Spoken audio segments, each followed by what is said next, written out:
Hello. So I just went charity shop hunting for new series hardbacks, and I didn't find a single one.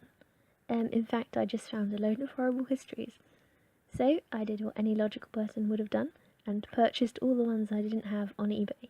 So I've got this heap of enticing parcels in front of me, and I thought I'd open them up with you. First up we have Shroud of Sorrow, which is the third of the 11th Doctor and Clara novels. And I have to say, I'm excited for this one. I've actually read most of the books in this haul, I'm just getting them to fill the gaps in my collection, but this is one of the ones I haven't read. So from what I know about this book, it's set after JFK's assassination, and there's an entity or a force that feeds off grief. Which sounds like a very morbid, if not intriguing, premise.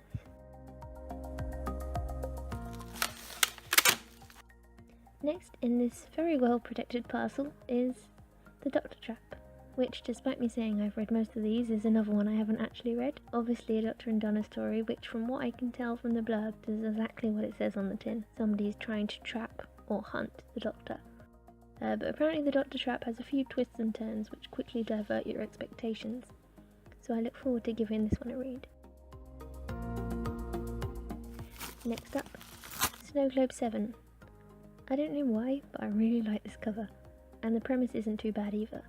The government have erected huge globes around the world, but when the Doctor and Martha arrive at Snow Globe 7, there's not only a fast-spreading infection, but also a frozen alien who is beginning to fall. A plot that complements both the Doctor and Martha's strengths. Then the other book in this specific package is The Forgotten Army. I don't think I've read this one, but if I have, I've completely forgotten it. This is, however, a fairly Amy-centric story, which does a good job of showing off both her sassy and flirtatious traits, which is great as Amy is a brilliant companion. Certainly a story to be taken lightly, with a somewhat silly premise of tiny aliens invading New York. Ooh, now moving on to this massive box of books. So first of all we have Wishing Well. There was clearly a large Martha dent in my new series Adventures collection. This is a good example of a story that takes something mundane and turns it into a plot fit for a Doctor Who episode. It's not a particularly hard to grasp premise. There's a well which attracts tourists, but there is something alien and ghastly at the bottom of it. But it's still an enjoyable read. Again with the Doctor and Martha novels, but next we have Wet World, and it's a very nice cover. Another one I haven't actually read, but I know for a fact it has otters in it, which is, a good enough reason to give it a read.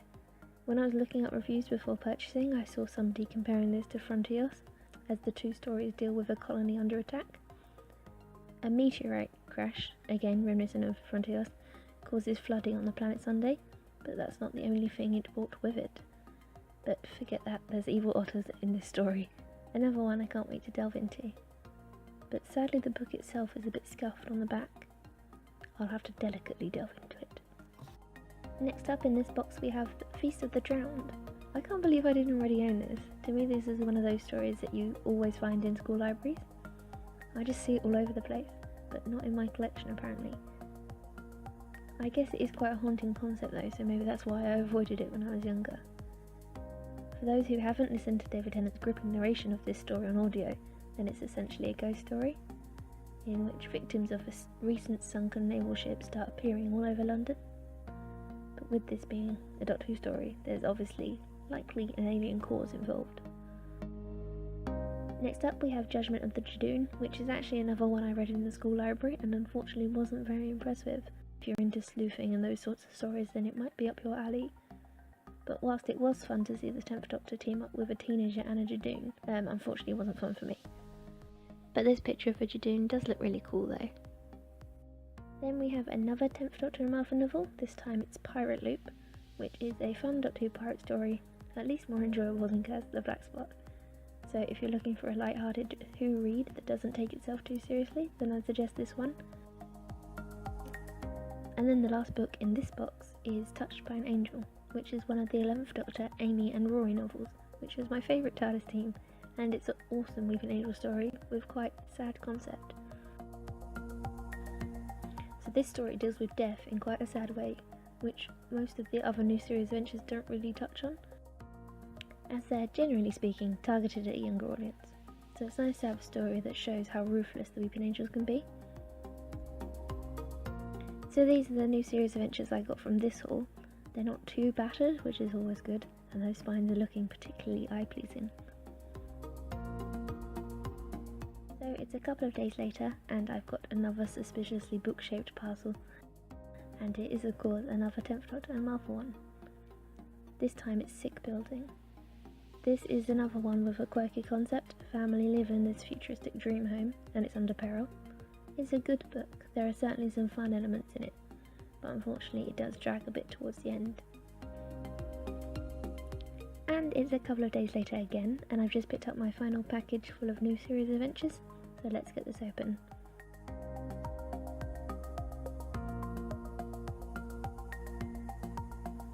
First up we have The Crystalline Storm.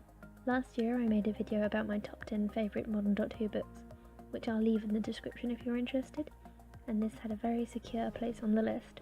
It's a great story, so I'm glad to have it now in hardback. Next we have The Last Dodo, which is another one I remember enjoying. Another solid story by Jacqueline Rayner, set in a museum which collects the last of every species. It's very reminiscent of the Doctor Trap, actually, as both stories try and acquire the Doctor due to him being the last of his species. Then we have The King's Dragon. This is set around the time of Vampires of Venice, as there's one point where Rory confronts the Doctor about kissing Amy. He also talks about his stag do, and there's also a Buffy reference in this, which is fun. Next up we have Hunter's Moon, which is a worthwhile read, even if Rory is a bit of a damsel in distress for most of it. It's not the best story, and the characters do make some questionable choices which seem to contradict what we've seen them do on TV, but there is a pterodactyl reference, and that's got to count for something. Then finally, the last book in this bag, and in this haul, is another 11th Doctor and Bond story, Paradox Lost.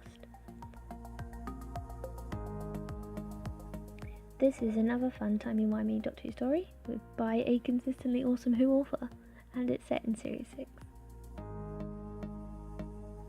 And that is it. I have now completed my new series hardback collection. Thank you very much for watching. I hope you enjoyed this video.